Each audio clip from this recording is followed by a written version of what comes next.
축구의 역사에는 수많은 선수들의 이름이 기록되는데 그 중에는 당대의 그 누구와는 비교할 수도 없는 압도적인 재능을 가졌던 선수들이 존재했습니다. 하지만 역설적이게도 축구 팬들은 그들의 화려한 전성기만큼이나 너무 빨리 저물어버린 그들의 경력을 기억하고 있는데, 오늘 영상에서는 한때의 최고라 불렸던 선수들이 왜 정상에 빠르게 내려와야만 했는지 그 원인을 알아보겠습니다. 그럼 지금 바로 시작합니다. 천부적인 재능이 정상의 자리를 보장해주지 않는 첫 번째 이유는 바로 선수의 가장 깊은 내면에 있습니다. 바로 정신적인 붕괴와 그 여파로 발생하는 자기관리의 총체적 실패 말이죠. 이 실패의 과정은 때로는 외부의 비극적인 충격으로, 때로는 스스로의 행동으로 불러온 반복된 선택의 결과로 나타납니다. 이 유형을 설명하고자 할 때 축구 팬들의 가슴속에 가장 비극적인 이름으로 남아있는 선수가 있으니 그의 이름은 바로 아드리아노입니다. 2000년대 초반 이탈리아의 중소 클럽 파르마에서 2시즌 동안 엄청난 득점력을 보여주었던 그는 2004년 유럽 최고의 명문 인터밀란으로 금이환영합니다. 당시 인터밀란의 레전드 주세페 베르고미는 그는 호나우두와 질라탄을 합쳐놓은 선수다라며 극찬했고, 세상은 그의 시대가 왔음을 의심하지 않았습니다. 190cm의 거구는 마치 탱크와 같았고, 시속 140km를 넘나드는 왼발 슈팅은 골키퍼들에게 재앙과도 같았죠. 복귀 후 첫 풀타임 시즌이었던 04-05 시즌에 아드리아노는 모든 대회를 합쳐 42경기 28골이라는 압도적인 스탯을 기록하였고, 이듬해 여름에 참가한 피파 컨페더레이션스컵에서는 아르헨티나와의 결승전 동점골을 포함하여 5골로 득점왕과 MVP를 동시에 거머쥐며 호나우두의 후계자라는 칭호를 스스로 증명해냈고, 팬들은 그에게 고대 로마의 가장 강력했던 통치자를 의미하는 황제라는 칭호를 선사하게 됩니다. 하지만 바로 그 정점의 순간에 비극의 그림자가 드리웠는데, 2004년 8월 그의 영웅이자 가장 친한 친구였으며 그의 모든 것을 지탱해주던 정신적 지주인 아버지가 갑작스럽게 심장마비로 세상을 떠난 것이었습니다. 당시 팀의 주장이었던 사네티는 훗날 이 순간을 이렇게 회고했는데, 아드리아노가 아버지의 부고 전화를 받고 난 직후에 숙소에서 비명을 지르며 울부짖는 것을 들었고, 전화를 끊더니 아버지가 돌아가셨다고 말하며 아이처럼 흐느꼈다고 말한 바가 있죠. 그 전화 한 통 이후 모든 것이 변했는데, 팬들이나 팀 동료들은 계속해서 세계 최고의 스트라이커 될 수 있다고 말해주었지만 그에게는 전혀 소용이 없었습니다. 그의 우울증은 그를 완전히 집어삼켰고, 아버지의 빈자리는 그 무엇으로도 채울 수 없는 거대한 구멍이 되어버렸죠. 그는 고통을 잊기 위해 밤마다 밀라노의 클럽을 전전하며 술에 의존할 수밖에 없었고, 어떤 날에는 훈련장에 나타나지 않거나 술이 덜 깬 상태로 나타나는 일이 반복되었습니다.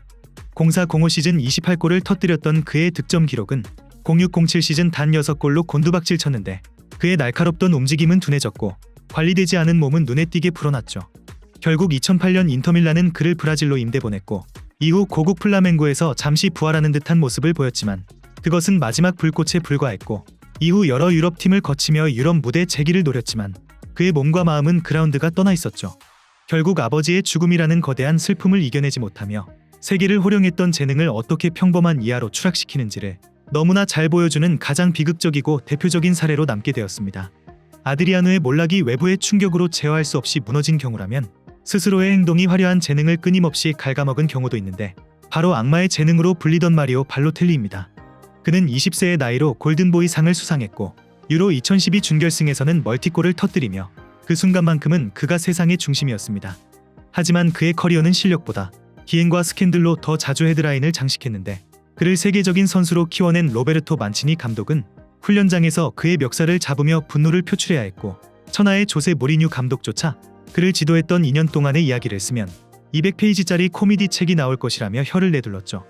훈련용 조끼를 제대로 입지 못해 쩔쩔매는 모습과 맨체스터 더비를 앞두고 자신의 집 화장실에서 친구들과 폭죽을 터뜨려 큰 화재를 낸 사건 등, 이러한 프로 의식의 부재와 통제되지 않는 태도는 여러 빅클럽에서 단 한 번도 꾸준한 활약을 펼치지 못하고 2-3년 만에 짐을 쌓아야 했던 직접적인 원인이 되었죠. 정신력과 자기관리가 정상의 자리를 지키는 내적인 조건이라면 선수의 가장 중요한 자산인 몸은 외적인 조건으로, 축구 역사에서 수많은 천재들은 바로 이 통제 불가능한 부상이라는 벽 앞에서 좌절해야 했습니다. 이 유형을 이야기하고자 할 때 전 세계 모든 축구 팬들의 가슴속에 가장 거대한 만약을 남긴 단 한 명의 선수가 있다면 그 선수는 바로 호나우두일 것입니다. 1996년 20세의 나이로 바르셀로나에 입성한 그는 인간의 한계를 초월한 듯한 모습을 보여주었는데, 폭발적인 스피드로 하프라인부터 질주해 골을 넣는 모습은 경이로움 그 자체였습니다. 이듬해 인터밀란으로 이적해서도 그의 활약은 계속됐고, 21세의 나이로 발롱도르를 수상하면서 명실상부한 지구상 최고의 선수로 등극합니다. 하지만 그의 질주를 막아선 것은 상대 수비수가 아니었고, 그 자신의 무릎이었습니다. 1999년 11월 오른쪽 무릎 슬개건이 파열되는 부상을 당한 그는 6개월간의 고통스러운 재활을 거쳐 그라운드로 돌아왔으며 그리고 2000년 4월에 펼쳐진 라치오와의 코파 이탈리아 결승전에서 교체 투입된 지 단 6분 만에 그는 헛다리 짚기를 시도하다가 그 자리에 쓰러지고 맙니다.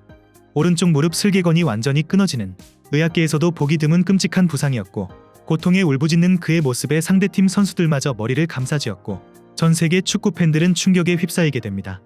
의사들은 그에게 다시 걷는 것만으로도 기적일 것이라며 사실상 선수 생명의 사형 선고를 내렸으나 호나우두는 쉽게 포기하지 않았습니다.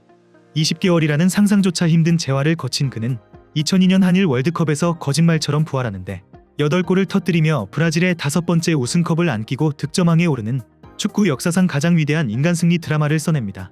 레알 마드리드로 이적해서도 그는 여전히 최고의 골잡이였고 그의 2번째 발롱도르 수상을 하였지만 2002년의 호나우두는 전성기의 호나우두가 아니었고 폭발적인 스피드와 현란한 드리블 대신 간결한 움직임과 골결정력으로 플레이 스타일을 바꾼 버전이었기에 축구 팬들은 그의 부활에 열광했으면서도 동시에 만약 끔찍한 부상이 없었다면 호나우두는 어디까지 도달했을지 사람들은 동시에 한 가지 질문을 던질 수밖에 없었죠. 호나우두가 부상으로 커리어의 방향이 바뀐 경우라면 반복되는 유리몸 기질로 재능을 낭비한 선수도 있으니 바로 잉글랜드의 원더보이 마이클 오원입니다.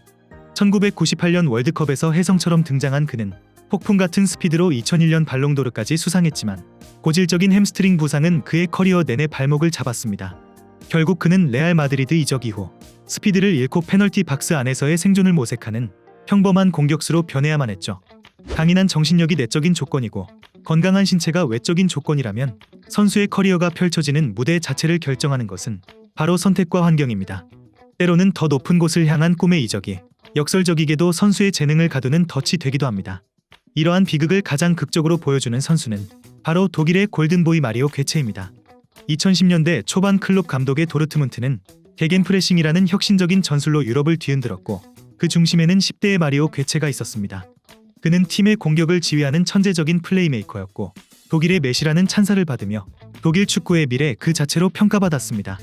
그리고 2014년 브라질 월드컵 결승전 연장 후반에서 그는 안드레 시올레의 크로스를 가슴으로 받아내 환상적인 왼발 발리슛으로 아르헨티나의 골망을 가르며 22세의 나이로 조국의 월드컵을 안긴 선수였습니다. 하지만 그의 커리어는 이미 잘못된 선택으로 인해 내리막길의 초입에 들어서 있었습니다. 2013년 여름 그는 팬들의 엄청난 비난을 뒤로하고 숙명의 라이벌인 바이에른 뮌헨으로 이적을 감행하는데 문제는 당시 뮌헨 감독이 펩 과르디올라였다는 점입니다. 클롭의 빠르고 수직적인 축구에서 프리롤에 가까운 자유를 누렸던 괴체는 과르디올라의 정교하고 시스템적인 티키타카 축구에 녹아들지 못했죠. 로번 리베리 밀러 등 월드클래스 선수들이 즐비한 뮌헨에서 그는 더 이상 팀의 중심이 아니었고 잦은 포지션 변경과 불규칙한 출전 시간 속에서 자신감을 잃어갔고 창의적인 플레이는 사라졌으며 실수를 두려워하는 안전한 패스만 반복하는 선수로 변해갔습니다.